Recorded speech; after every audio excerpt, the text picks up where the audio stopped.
Hi అండి. Welcome back to మన ఇంటి సాంప్రదాయం. ఎప్పుడూ ఒకేలా కాకుండా ఇలా రవ్వ దోసను తయారు చేసుకున్నట్లయితే బయట క్రిస్పీగా, లోపల సాఫ్ట్‌గా చాలా బావుంటుంది. ఈ రవ్వ దోసని ఏదైనా పల్లీ చట్నీలోకి కానీ, లేదా కారం చట్నీలోకి కానీ చాలా టేస్టీగా ఉంటుంది. చట్నీలేవి లేకపోయినా కూడా ఒట్టిగానే తినేసేయొచ్చు. చాలా బావుంటుంది. ఈ రవ్వ దోసని చాలా సింపుల్‌గా, టేస్టీగా ఎలా తయారు చేసుకోవాలో చూసేద్దాం.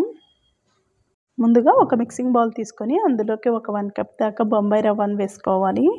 అలాగే ఒక హాఫ్ కప్ దాకా బియ్యం పిండి వేసుకొని ఒక పావు కప్పు దాకా మైదా పిండిని కూడా వేసుకోవాలి.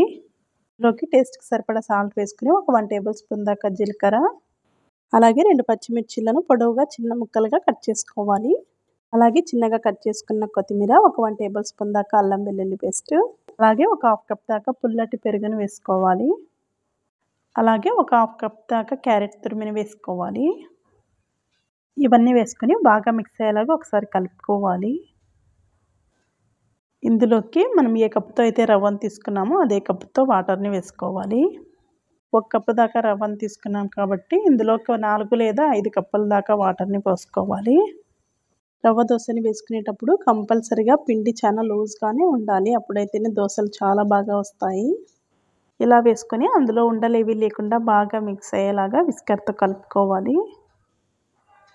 ఫైనల్‌గా ఇందులోకి ఇంకొక కప్ దాకా వాటర్ వేసేసుకొని టోటల్‌గా 5 కప్స్ దాకా వేసుకున్నాము. ఇవన్నీ బాగా మిక్స్ అయ్యేలా కలుపుకొని మనకి పిండి అనేది ఈ కన్సిస్టెన్సీలో ఉండాలి. మజ్జిగ ఎలాగైతే ఉంటాయో రవ్వ దోస వేసుకునే బ్యాటర్ కూడా అదే విధంగా ఉండాలి.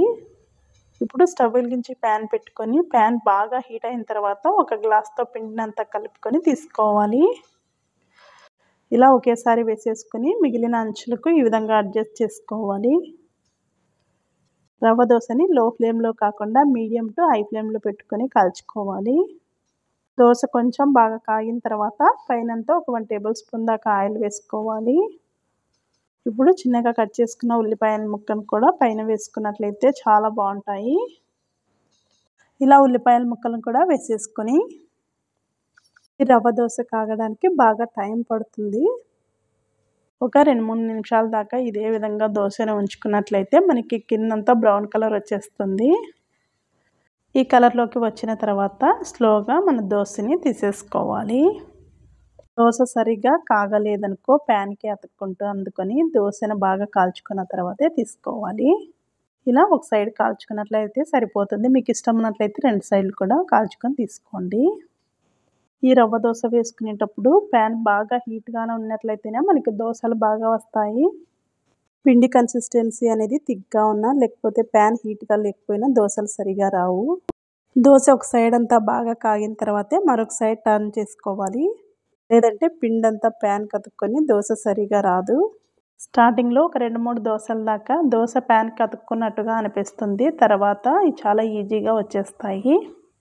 ఒక 4, 5 దోసలు వేసుకున్న తర్వాత మిగిలిన దోసలు చాలా ఈజీగా వచ్చేస్తాయి.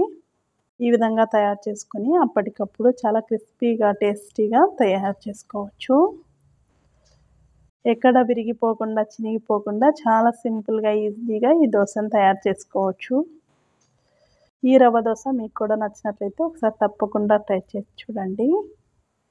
ఈ వీడియో మీకు నచ్చినట్లయితే ఒక లైక్ చేయండి. అలాగే షేర్ చేయండి. మరిన్ని రెసిపీస్ కోసం మన ఇంటి సాంప్రదాయం ఛానల్‌ని సబ్స్క్రైబ్ చేసుకోండి. Thank you for watching.